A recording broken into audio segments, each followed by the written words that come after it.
Now it is time for our program with our guest speaker, the New Mexico Secretary of State, Maggie Toulouse Oliver, and for our wonderful Lan Sena. And I would like to start this by reading something written by Bernie Sanders in his book, Our Revolution. It's from the chapter on defeating oligarchy. And it begins with, democracy is about one person, one vote. It's about all of us coming together to determine the future of our country.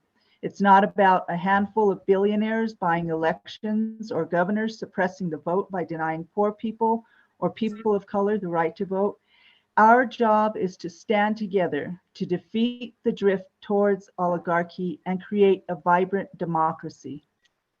It is with my great honor and privilege to welcome two warriors who are fierce fighters for our democracy and for that vote. So please join me in welcoming Miss Maggie Toulouse Oliver and Lan Sena. And Lan will be facilitating this discussion. So Miss Sena. Thank you, Madam Chair, and thank you all again for having me. And of course, as Flora mentioned, I do want to just take this time to thank our first responders, our volunteer firefighters, those that are traveling across the nation to help battle the 20 fires throughout our state. Of course, with allergies and with the smoke, it's done a number on my lungs. So you'll hear me kind of fluctuating in my voice throughout. But I'm just glad to be here and really being able to have the time with our fierce defender of democracy. And really, it's been my profound pleasure to introduce our current Secretary of State, who's also seeking re-election, our past president of the National Association of Secretaries of States, and a personal heroine of mine, the greatest defender of democracy for our great state and for our nation, our Secretary, Maggie Toulouse Oliver. Oh, thank you so much, Lan. Hi, everybody. I'm just really happy to be here with you all today. I'm really excited to have this conversation with Lan and with you all. Definitely view this as an opportunity to kind of talk real talk, as we say, about where we are in our democracy, not only in this nation, but here in our state. And I do want to start off by saying the good news first, right? We are in, and I have a little person checking in on me here. To start with, we run pretty fabulous elections here in New Mexico. I'm really proud to say that. And it's, you know, it's not just one person. It is definitely the work of our state's 33 county clerks. It's the work of the legislature that supports us. It's the work of our poll workers, every single person who shows up to help another person vote in this state, our voter registration agents, and especially during these crazy times that we're in, when unfortunately we just, you know, can't take it for granted that doing such a simple task, a basic responsibility of our democracy, means that we will be unaffected by negativity and by even threats of violence. That's the reality of the world that we're living in. But we do have a fabulous election system here in New Mexico. We embrace access to the ballot box here in New Mexico. And one thing that I'm really proud to say is that we do not do it at the cost of the security and integrity of our elections. Many of you probably watched the congressional hearing that I was honored to speak before a couple of weeks ago in Santa Fe with our wonderful Congresswoman, Teresa Ledger Fernandez, who's my Congresswoman, Melanie Stansbury, and the chair of that subcommittee. And I really emphasized this fact.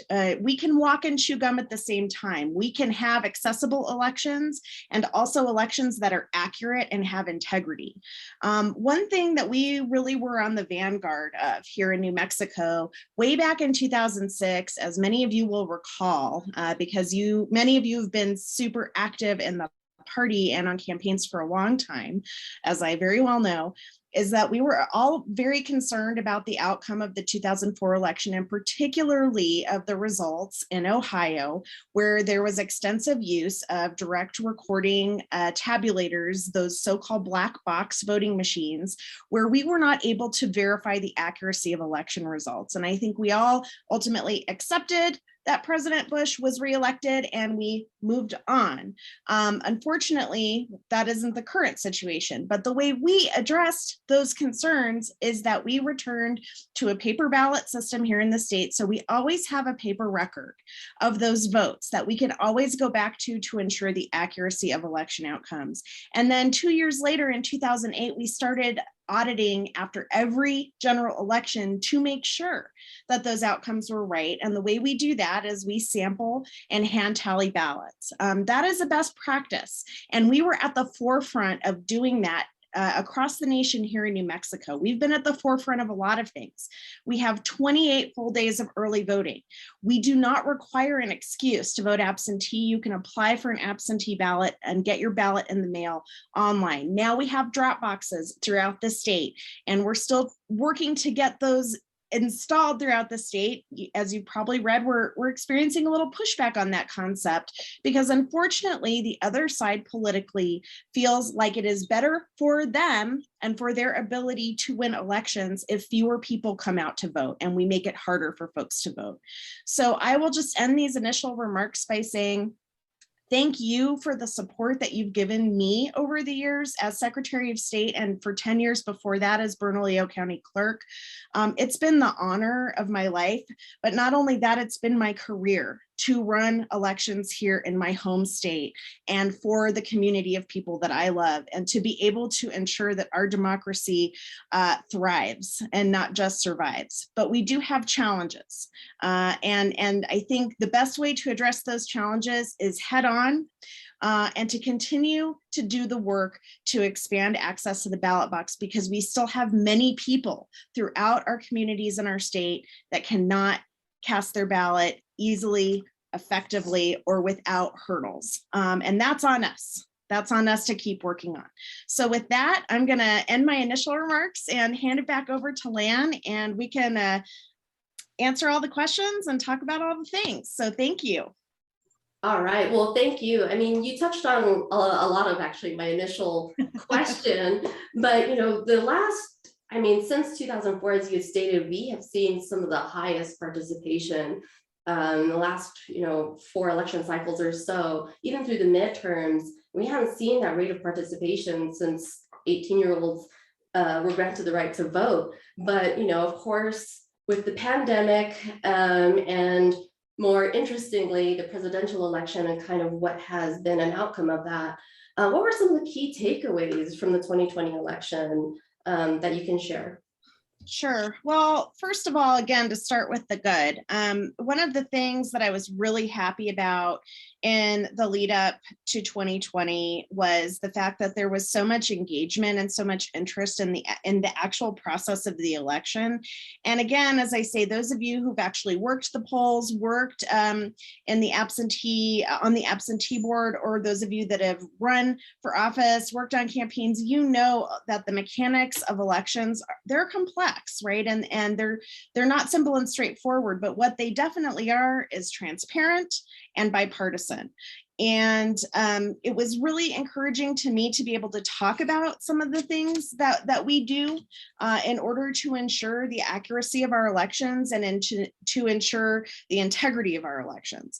Unfortunately, as we all anticipated, because we had been talking about it for weeks going into Election Day, we knew that, it takes time. It takes time to accurately count ballots. And I'm not really sure where the sense that, if it takes an extra night or if it goes into the next day, that somehow means that the accuracy of our elections has been compromised. In fact, it's the opposite. When we take the time to count all of the ballots, every single one accurately, that's how we guarantee accurate election results. And as we all know, unfortunately, the person that lost the presidential election in 2020 decided that the narrative was that means that the election was rigged. So one thing that has been a takeaway for me is that there's never enough voter education. There's never enough opportunity to talk about all of the different things that we do. And of course we do them here in New Mexico, but every state really has some form or another of making sure that there's that bipartisan or nonpartisan and transparent approach to counting every single ballot.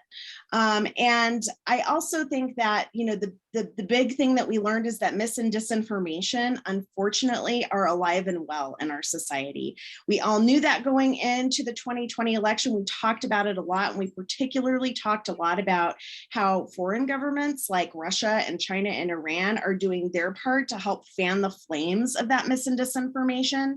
But it has taken root and become an even bigger problem, because as we know, about a third of the voters in the country are now believing that mis and disinformation. And so we have big challenges to try to push back on that. Yeah, thank you. And speaking of what we can do here locally and also federally, you know, we spoke a little bit about just voting in general, but specifically for the Voting Rights Act being gutted in the courts. How important is it to enact legislation here locally, speaking to the New Mexico Voting Rights Act or Senate Bill 8, and federally to ensure every eligible voter has the right to and access to the ballot? Thanks for the question, Lan. So let me just start by saying it's incredibly important for us to eventually have some of these laws passed at the federal level. And let me speak to two particular reasons why. Number one, the John Lewis Voting Rights Act is incredibly important. We have been living in a world for the last 8 years since the Shelby versus Holder Supreme Court decision, where the Department of Justice no longer has oversight, particularly over states and jurisdictions that have historically disenfranchised voters. And you know which places we're talking about. We're talking about places in the past that imposed poll taxes and literacy tests and closed their county clerk offices so people could not register to vote when they had the opportunity. And when the Voting Rights Act went into place in 1965, the Department of Justice all of a sudden could come in and say, sorry, I have a cat who is getting in the way here tonight. Could come in and say, no, that is an equal protection under the Constitution issue. You cannot do that. You cannot implement these laws. So in the last 8 years, we've seen this incredible, as you all know, this wave of legislation that, you know, we're rolling back early voting in states, and we're making it harder for people to register. We're making it harder for them to vote by mail. So if we can pass the John Lewis Voting Rights Act, we can put that formula back into place that was taken out of the Voting Rights Act of 1965, and we can start holding those jurisdictions accountable again and making sure that they are not passing laws that intentionally disenfranchise voters. And to that end, the reason why we need so many of the components of the federal voting rights law, HR 1, that we adopted and put into our state level version, which I'll talk about in just a second, is because right now we do not have equal voting rights across the country. We do not have equal access to the ballot box. And yes, it's true, states have the right to make the laws that pertain to how their citizens cast a ballot. But the fact of the matter is that unless we put some minimums in there as to what voters are able to do in order to access the ballot box, opportunities to early vote, having a polling location in their community, being able to vote by mail if they want to, we have unequal access to the ballot box. So to that end, the reason why the governor and I and leadership in the state legislature brought forth SB 8, the Voting Rights Act, New Mexico Voting Rights Act here in New Mexico in this last legislative session, was to try to address some of these inequities that even here in New Mexico, we are still seeing, particularly among our rural and tribal communities, our formerly incarcerated voters, and of course, our youth, our seniors, people of color, people who live in rural areas, right? We have unequal access here in New Mexico as well. And our philosophy is if the federal government is not getting it done, we should get it done here in New Mexico and be a model for the rest of the country. Absolutely. And thank you for speaking to that. I think for New Mexico, and we touched on this in the congressional hearing, I did put the link for those that have not seen it, put the link in the chat. Definitely worthwhile to watch, because community members and community leaders really did speak to this and how it impacts our own communities here locally. But you spoke to the inequities of, rural parts and how uniquely New Mexico is, being that we are also on tribal land. We have pueblos, we have sovereign nations within our state. One thing I really wanted to really talk about was the Native American Voting Rights Act that was in Senate Bill 8, or the New Mexico Voting Rights Act. Can you kind of touch more about that, speaking to the voter convenience centers or delivery by mail ballots, and why that's important to those communities? Sure. Well, I think, first and foremost, Lan, you really kind of hit the high points. We have unique challenges and opportunities within our tribal communities in particular, but a lot of the issues that affect our tribal communities are also issues that affect our rural communities more generally. So let's talk about the challenges that our tribal voters in particular face in terms of making sure that their voices can be heard. I mean, first of all, we have just obviously the historic colonialism and the complete disenfranchisement. I mean, as you all are well aware, Native American voters didn't even have the right to vote in elections in New Mexico until 1947. And so we are still trying to make up for a very long period of time where not only were Native American people in our state and throughout the country oppressed, but we're not even allowed the right to vote, much less encouraged to vote. So we also have the challenge of the fact that as sovereign nations, it's really important for us at the state level and at the county level to work together with and in partnership with our tribal governments and our tribal communities. When we need to make sure that offers are standing and on the table for them to take advantage of things like early voting, to make sure that they can have polling places on election day in their communities, that there are translators available, that there are election materials either available or able to be translated into those native languages. And of course, as we all know, we have multiple native languages across the state and multiple cultural differences across the state. One native community does not equal the next, right? It's not a one size fits all proposal.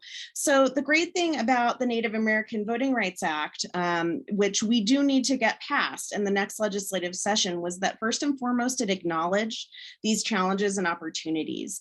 It acknowledged the fact that many of our rural tribal voters do not get mail service directly to their homes. And so we need to enable them to have a way to apply for and receive their vote by mail ballots if that's how they choose to vote. We need to make sure they have the option to have a secured monitored container in which to drop off that ballot if they so choose, because mail service is irregular and often not reliable in our tribal communities.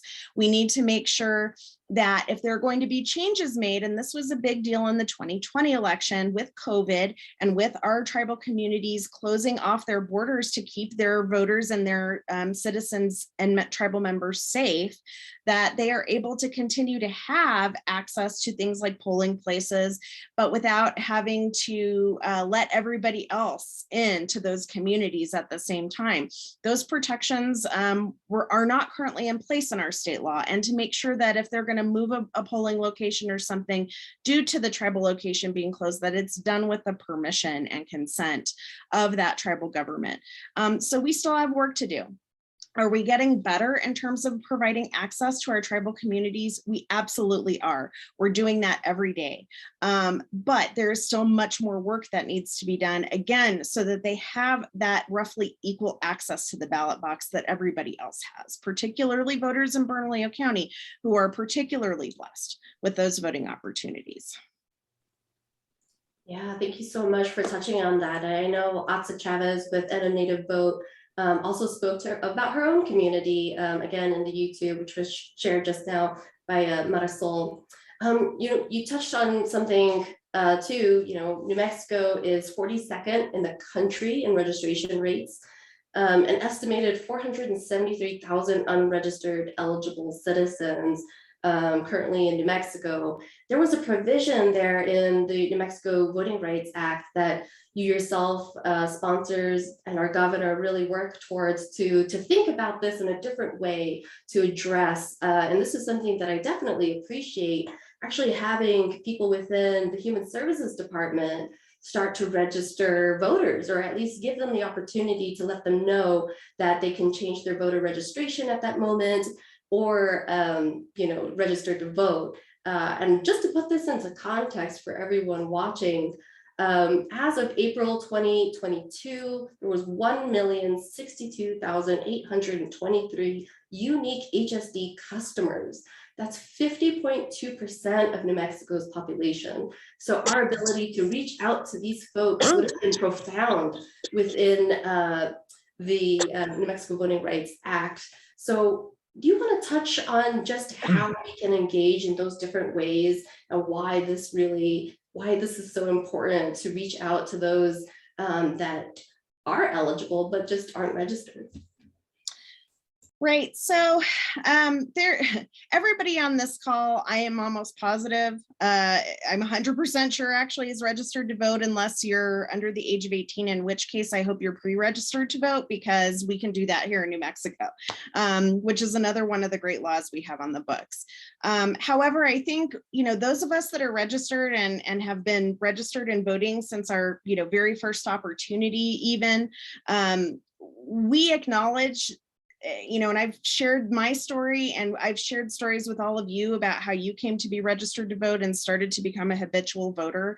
It has a lot to do with the family that we were raised in, the opportunities that were presented to us, and the information that we were given, usually a long time before we registered to vote. That is not what happens in every single community and every single family in the state. And particularly if you've grown up in a household where you do not have parents or other family members that are active voters, you're not necessarily going to know automatically when you turn 18 how to register to vote, where you go, what that entails. And in fact, for folks who've never voted before, and particularly as you get older, it can be a really intimidating prospect, right? To embark upon voting for your first time. Of course, those of us that have already voted a million times, we think of it as something we can do in our sleep, right? It's super easy. We know where to go to get information, but not everybody does.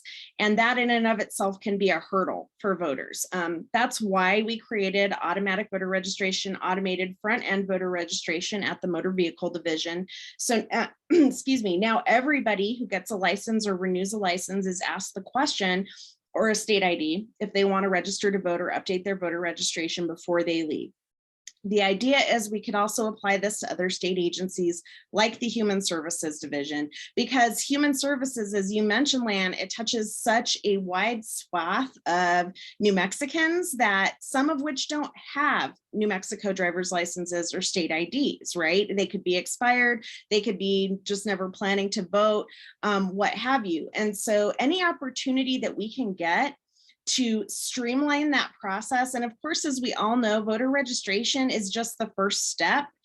We don't say ever that voter registration equals a voter, right? Because then you have to go get that ballot, go to that polling location, figure out how to do that. But it is at least that first step that is streamlined. And of course, obviously, it's kind of, like they say about the lottery, you can't win if you don't play. Well, you can't vote if you don't register, right?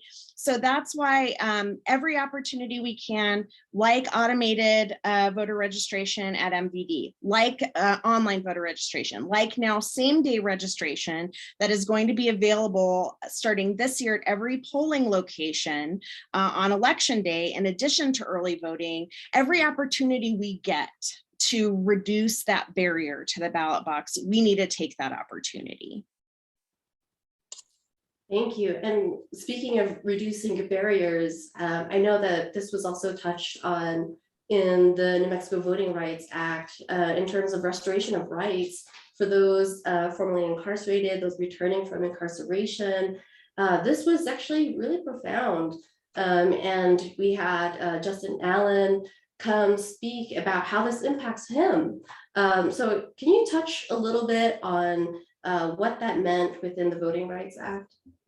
Yeah, so for me, this is like a crucial piece of the equation that we need to address. You know, when I was county clerk in Bernalillo County, I would say without fail, every single election, I had at least one individual who would approach my office to say, you know, I completed the terms of my sentence years ago, and for some reason, you all still have me on the list, and I just want to be able to vote. I want to be able to exercise my right to vote that's guaranteed to me under state law.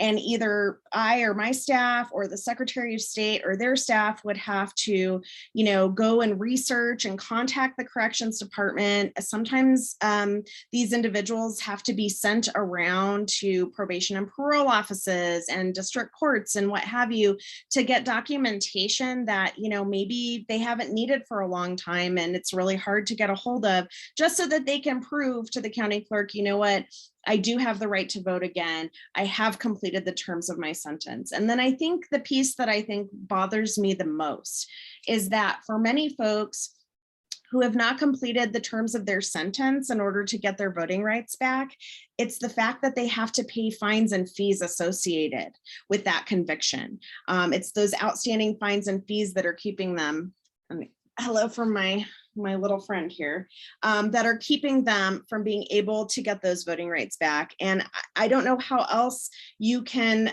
look at that other than that it is a poll tax. It is money that has to be paid in order to get your right to vote. So the piece in the New Mexico Voting Rights Act that I'm really passionate about, and I'm glad you all heard from Justin because I think he's an incredible messenger on this issue, is that we need to just make it so that once you have gotten out of, yes, every Zoom needs one cat, agreed. Once you've gotten out of jail, once you've completed your incarceration, that you should just automatically have that right to vote. You show up, you register, you can vote. And we're gonna keep pushing for that because it is the right policy, not just administratively, but for our formerly incarcerated folks. Justin speaks so much more eloquently than I ever could about what it means to get those voting rights back, what it means for being reintegrated into the community, for reducing recidivism rates. I mean, I was listening to all our sheriff candidates, I should say Bernalillo County's sheriff candidates earlier about crime and, you know, all of the challenges. Well, hey man, you know, if you've come out of incarceration and you're ready to get back to being a contributing citizen and part of society, and a piece of that equation is getting your right to vote your right to vote back, that let's do that, right? Because that's super meaningful for the safety of our community and for those individuals. Yeah, absolutely. And, you know, I don't want to dig too much into it, but I think for me, that also touches on back end voting registration, automatic voter registration. You know, it's for those that are new citizens, right? Those that are, especially for communities of color, that really impacts them, not knowing, you know, what they can and cannot do, and being able to opt out, or at least have that automatic system that would say, no, not quite yet, right, and not have them registered. But, you know, for time's sake, I'll kind of digress onto modernization of our elections. You know, it's profound to think that in this day and age, you know, for city council, we already have the system in place for electronic signatures, contribution for public financing, but we were privileged in the city of Albuquerque. So can you talk more about this modernization for those collecting signatures? Yeah, well, I mean, you know, and again, anybody who's ever run for office or worked on a campaign, first of all, we just came through a signature process for getting on the ballot this year in 2022 that was the most challenging ever, because not only due to our very robust Democratic turnout in previous elections did we have more signatures to collect than ever before, which is great. It's a great problem to have, but we were also doing it while we were in the midst of the Delta wave, or excuse me, I think it was the Omicron wave. Delta and both. And as Democrats, I think generally speaking, we're being really still very careful about being out in the community and going to public events. And of course, those are where the opportunities usually are to find folks and to get signatures. So I think, more than ever, after having gone through this pandemic and understanding the limitations of, the physical challenges to collecting wet signatures in order to get on the ballot. In this day and age, we have the technology. And in fact, Lan, you mentioned the system that the city of Albuquerque used in the last election cycle for signatures and for public financing. Well, we partnered with the city to pilot that program. So we know the technology is there because we helped develop it. What I need now, and I think what we all need and want, is for the legislature to give us the thumbs up to do that in the future. And that will impact all candidates that need to collect signatures in order to get on the ballot. I know very few people nowadays, and of course, there still will be people that want to or need to sign a physical document, but most people nowadays have at least a mobile phone, right, that they can use to access an electronic signature program. And I think, that's just sort of one of the examples of, there are still some things we need to do, right, to bring our elections into the 21st century. It's not just about trying to make everything electronic, because we always need to make sure that we acknowledge that, not everybody uses a cell phone, not everybody uses a laptop computer, not everybody has access to the internet. But we also need to say, look, we want to, and we are willing to engage with our members of our community in the way that they have become accustomed to, which for a tremendous percentage of the population is, using these digital technologies. Well, speaking of, I'm going to transition to our youth participating in democracy. We talk about our future and our use of technology, but also thinking of just how much of our youth are participating currently, really leading the charge for climate justice, and really speaking to the issues that are so important to them. The New Mexico Voting Rights Act touched on this too, specifically for local elections. We even heard just how much this impacts people's lives for our trans folks who know just the importance of engaging in local elections. Can you talk about engaging our youth? Sure. And let me start out by addressing, that question. I think it's interesting to me that the question of whether or not 16 or 17-year-olds should be able to vote in our elections, it became a real flashpoint around the voting rights legislation. And to me, obviously I support that concept. And, as we've talked about before, becoming a voter, especially as young as you can do it, ensures that you become a habitual voter, right? And that you're grounded in our democratic way of life. The reality is that we cannot sustain our democracy long-term unless we are continuing to bring people into our democracy. That's just the fact. And if we start seeing participation wane through the generations, when we don't have very many people participating in our democracy, then it no longer is a democracy, right? It's sort of self-defining by who is taking part of it. So to me, allowing 16 and 17-year-olds the opportunity, and of course, this has had a few different iterations of proposal, but the original proposal was to allow them to vote in their school board elections. 16 and 17-year-olds are 99% of them are in high school, right? I don't know what the exact number is, but something like that. School boards are making the decisions that affect them in their everyday lives. And to your point, Lan, particularly our trans kids are facing a rough time right now as our society is grappling with understanding what it means to be trans and understanding what it means to be an inclusive society for trans people. We've all been high school students. We know how incredibly hard that period of time was, especially for, even just those of us that were, cisgendered, straight people.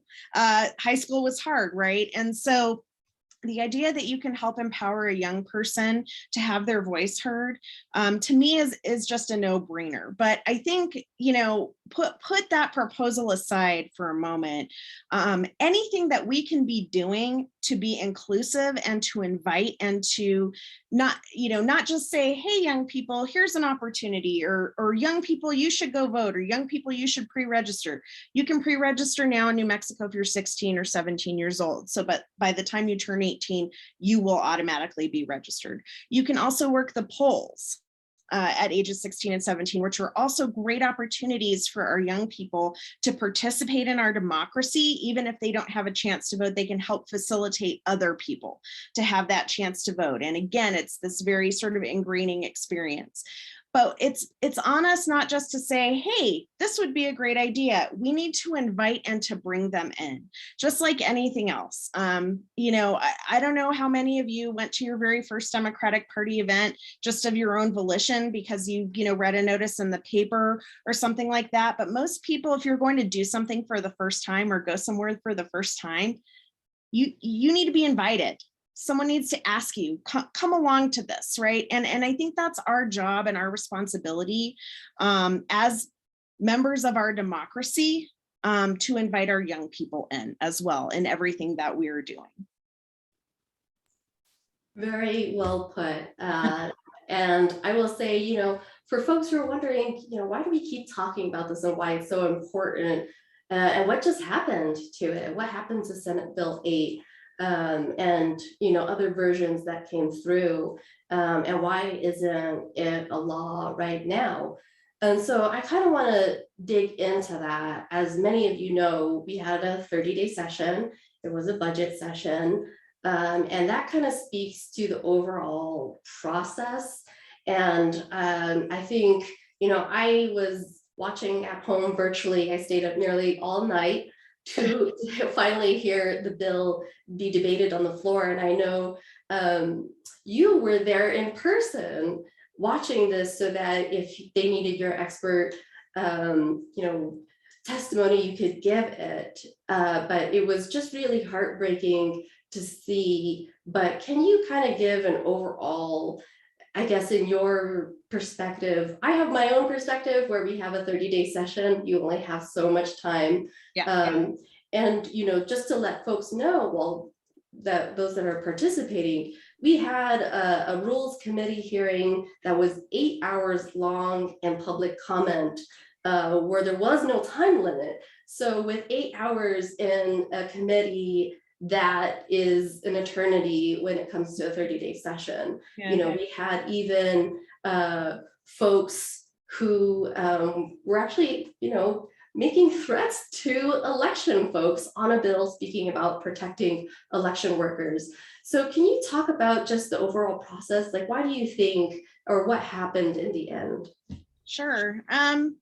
Well, I mean, I think it goes without saying, I was tremendously disappointed that we were not able to get SB 8 over the finish line. I was even more disappointed that we weren't able to get well, I shouldn't say, I don't have favorites, right? I'm not like a mom picking favorites. All of our election bills, the 3 bills we had this session, were incredibly important. We were not able to get any of them over the finish line because they were all tied in together to, what I view as frankly become a pretty toxic process. First of all, let me say this. We had an incredible inclusive democracy coalition that worked it's so hard, including Lan, you and everyone at CCP, and so many others that I would just be going all night if I, mentioned everybody by name. But, they were incredible working to try to lobby and get these bills passed. We had incredible leadership. I mean, Majority Floor Leader Worth and Majority Leader Javier Martinez as co-sponsors of our legislation, and Senator Hamblin and Senator Pope and Senator Duhigg and our President Pro Tem. I mean, again, we had so many incredible sponsors trying to get this legislation over the finish line. I think it tells you something if with all of this support and the governor's support and my support, we weren't able to get it over the finish line, there's something amiss here. And I do believe that it's time for New Mexico to move on to a professionalized legislature that meets more than either 30 or 60 days, depending on the year. We have, we are a modern 21st century state. We have challenges and opportunities that derive from being that modern 21st century state. We shouldn't continue to have a legislative system that is from 1912. It just doesn't make sense anymore. And so much else has adapted over time in our state to meet the demand of modern life. And yet we have not decided to pay legislators so that they can, focus on their legislative duties more of the time, to have a more professional staff, and frankly, to give them all more time to vet these very important issues. I also do believe, and this is just Maggie's personal opinion, our armchair psychologist here. We've had a really rough couple of years in the world, in our society, in our state. People are in a bad place. People's mental health is kind of not great right now. And I think all of those things came together to combine to create an opportunity for obstructionism on this bill. The reality is that providing that access along with election integrity is seen as a threat to folks who want to remain in power, and particularly, unfortunately, the folks on the other side of the aisle very much see it that way these days, which should not be the case. We should all just be able to agree that it should be easy for folks to vote and that folks should have access to the ballot box. But here we are in this toxic political environment with limited time and limited resources, and it's time to bring our legislature into the 21st century along with everything else. Well, to give hope to that, I know that there is a working group within the legislature, working moms, teachers, and folks within the advocacy world that are really thinking this through to look at our legislature and hopefully propose, of course, because as many of you know, we need a constitutional amendment, so it would have to be on the ballot to actually have that process be enacted, to expand what a 30-day, 60-day session would look like, breaking it apart perhaps. So I'm really excited to hear that. And like folks that are working on voting rights, it's being led by incredible women. And so I'm just really excited and hopeful that we can really change this process so that all New Mexicans can participate in whether they want to become a legislator or even just engage in it. We were very fortunate to have Zoom capabilities, and we saw more participation because of that. And so, be on the lookout for that, because I know that that will be something that I know many legislators are really looking towards, especially in light of Representative Caitlin Ku's piece in the Journal. It was really, truly heartbreaking for me, but it did speak to the overall challenges of so many of our legislators, and we hate to see really good quality legislators be lost to that. So I just have two more questions, and I think one we'll kind of see if time permits, but I think you did speak to this, especially when we talked about misinformation, but what would you say is the greatest challenge or threat to our democracy, and what can everyday citizens do to engage and help protect our sacred right to vote? Yeah, it's the big why. It's this notion that despite the incredible challenges of the COVID-19 pandemic, our election administrators across the country, both Republicans and Democrats and independents and everything in between, all came together to conduct not only the most secure and accurate election in American history, but also the election with the most voter participation in American history. And the reality is that somebody lost. Rather than, like every other time in history, right, accepting the will of the voters and moving on, unfortunately, we have a very powerful person with a very big megaphone that decided that it was in his own personal interest to create lies. And I mean, this is incredibly well documented. I don't have to tell this group that, but you all know that it is, that elections were conducted accurately and the chips fell where they lay, and President Biden was elected. The challenge that we're dealing with, though, is that, again, about 30% of the American people believe that the election was stolen in some way or the other. They can't necessarily articulate specifics. It might be something about vote by mail ballots. That's a particular one that likes to get used because, of course, the facility of vote by mail ballots creates greater participation. So again, if we can lower those participation numbers, then maybe our candidate or our party has a better chance of staying in power, right? This is just a very cynical political calculus, and that's it. But the challenge is that we are all inclined to embrace beliefs that align with our own personal values, and particularly in today's age, with the plethora of mis and disinformation that is out there, that is being even more greatly enforced than ever by the mis and disinformation that is out there. So our challenge, and what can we do to try to combat this? What I tell folks is, so first of all, there are just going to be some people. It doesn't matter what you say. It doesn't matter, you can look out the window and say, hey, the sky's blue. Don't you agree it's blue? And they're going to look out and they'll be like, no, it's yellow. And you can be like, but we're looking at the same sky, it's blue, right?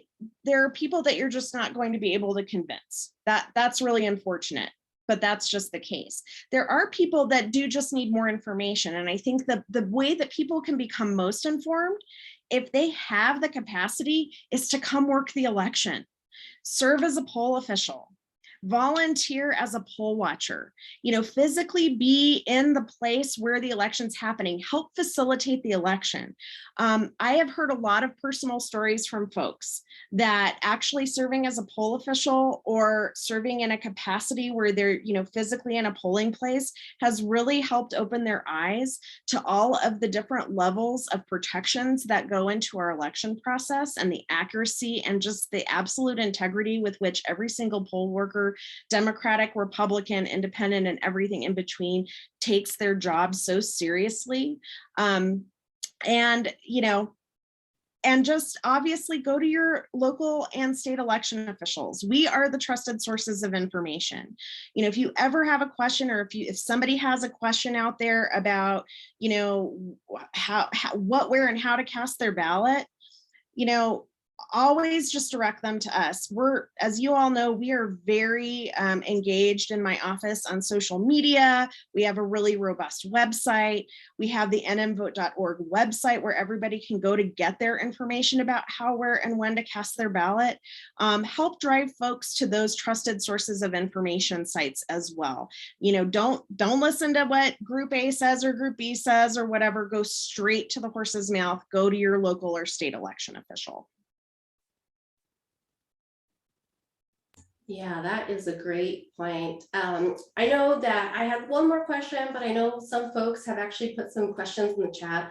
So I definitely want to be able to address some of them, especially if it's helpful, and just limit some time for community input and questions for you. So I don't know if, I know that Flora has kind of compiled a lot of them in a document. Let me just pull that up. And in the meantime, I just want to say really, truly thank you, because, when states across the nation were purging voter rolls, were doing everything they could to block that access, we were really leading the charge here in New Mexico. We are being a leader. And so, I just want to say thank you and for your dedication. Watching you stay up all night as well was really incredible, and speaks to also the incredible work that our legislature also continues to do. Thank you, Lan. And I want to agree. I think there's probably so many people, even just on this call, to thank, not just for the work that we've done this year, in the last legislative session or what have you, but the work that we've done over 15 years, and the incredible legislative leadership, as you mentioned, the leadership of our governor on this issue, the support that she's given me to be able to do the work, and most importantly, even perhaps more than me, our county clerks, and the poll workers and volunteers. They are the ones that are by far, they're the ones that are putting themselves literally on the front lines of our democracy, and they're staying up late too, right, to get those ballots counted. And so I just want to express my gratitude to them for their hard work, and my staff as well. Yeah, absolutely. And thank you. And thank you for everyone's patience. We're just trying to compile some of the questions, but one from the chat was, what effect has same-day registration had on participation? It's been absolutely positive. I would say of all the same-day registrants we've had thus far, since starting in 2021, about half of the folks who have same-day registered have done updates to voter registration, and half have been new registrants. And I think those in some ways are equally effective, because if you've moved and you're needing to show up in person to vote, having that ability to update your registration to where you currently live and then casting the ballot is really important. Likewise, for those new registrants, right, that did not have to pass go, did not have to collect $200, right, to just be able to go straight to vote, has been really important. And one thing that I like to point out is that it's, these initiatives do not just positively impact Democratic voters.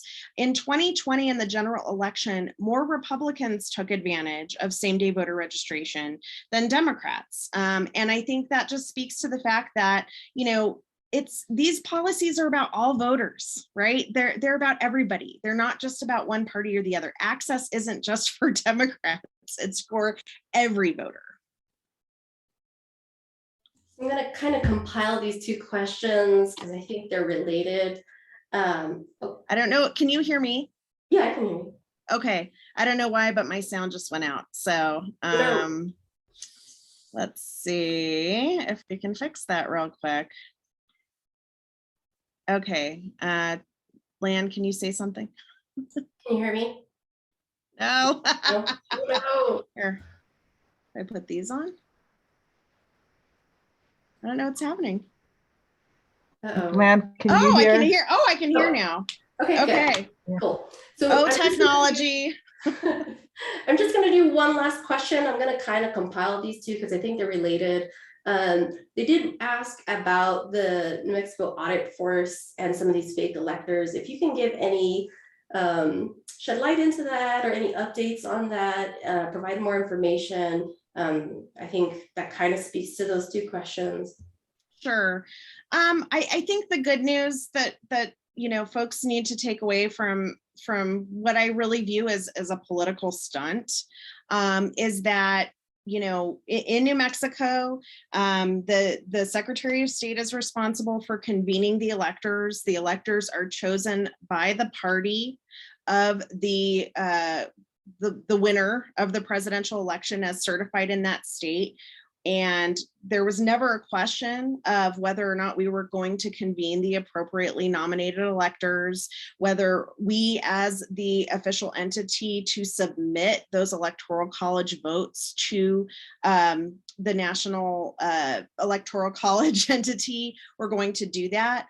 So the effort that was made here in New Mexico, again, and this is not to downplay it, because what they did was absolutely wrong and potentially illegal. We have referred that, as you all are well aware, to the Attorney General's Office for Investigation. There are statutes on the books, both federally and in New Mexico, that make it very clear that you cannot pretend to be an elector. And obviously, actions have consequences, and particularly when they come to voting, we have to have a zero tolerance policy when it comes to tampering with or trying to affect the outcome of elections in a way that is not legal or not the will of the people. So we'll see what the outcome of that investigation is, and whether or not charges can be brought. I don't know the answer to that, because at the end of the day, I'm not a law enforcement officer. I'm an election administrator. So, hopefully, I think it would be appropriate to hold those individuals accountable. I think it would be appropriate to demonstrate that in New Mexico, we take our election laws extremely seriously, and we don't, even if it's just a political stunt, right? I used to say, when I was county clerk, and you all probably remember this, even if, somebody's trying to, do something, pretend to be another person when they come to vote just to test the system, right? Well, you don't get to go into a bank with a gun and see if you get arrested just to test the system, right? That's not how it works. These actions have consequences, and there needs to be accountability. So I'm really looking forward to hopefully seeing those actions being held accountable, like I'm sure the rest of you are. Yeah, and I know that some of that was actually addressed in the New Mexico Voting Rights Act. So, just encourage everyone to follow up on that. So we're going to wrap things up. I know that more people had some questions. We did compile that into a document. We'll certainly share that with the secretary. But I just want to say, and I know the Honorable Maggie Toulouse-Oliver talked about this, but really to thank leadership, Madam Secretary, Senator Worth, Senator Hamblin, Pope, Duhigg, our majority floor leader, Representative Javier Martinez, the many countless community members that came in person and provided public comment to the New Mexico Voting Rights Act, our county clerks, our poll workers, and of course the Inclusive Democracy Coalition. It was a compile of over 40 organizations of nonprofits really looking towards and pushing for equal access to the ballot, and really trying to address the inequities that we still see when it comes to our right to vote. So we're just going to close up now. So I'm going to turn this over back to our Madam Chair, Flora Lucero. Thank you so much, Lan, and Secretary Toulouse-Oliver, you are amazing. Both you women are just fabulous. You're examples of what strong leadership looks like. So thank you both for your dedication, and what a rich discussion. Boy, as the chat is going on, everybody's saying, yes, this is great, and it is. Thank you so much. We are glad to have everybody join us tonight, and we have some more events coming up with the Democratic Party of Bernalillo County. We have some deep canvassing training that's going to be happening tomorrow. Marisol, if you could please drop the link to that in the chat. And then we have, don't forget, if you are a ward chair, a precinct chair, or a ward officer, we have our executive committee meeting coming up on the second Tuesday of May. And then on the May 18th, Danny Leyva, our first vice chair, is planning a forum for the sheriff candidates and for the county assessor candidates. And we'll be getting some information out about that. And then we have on the 24th, our next Unite night, we are going to have the statewide races, the candidates for the statewide contested races, and we're going to have the Yes for Kids people talking. So we'll have Eric Riego and Andrea Serrano will be discussing Yes for Kids with those candidates. So we hope you can join us. There'll be another really rich conversation, and that's on May 24th. And then on June 28th for our June Unite night, we are looking to have that one in person. That'll be the kickoff for our slate. By then we will know who our Democratic Party nominees are. So we've asked Jessica Velasquez and Sean Ward, our state chair and executive director, to be the host for that meeting. And we look forward to having you all there live and in person. So thank you all once again for being with us tonight. Have a wonderful evening, and we will see you next time around. Good night.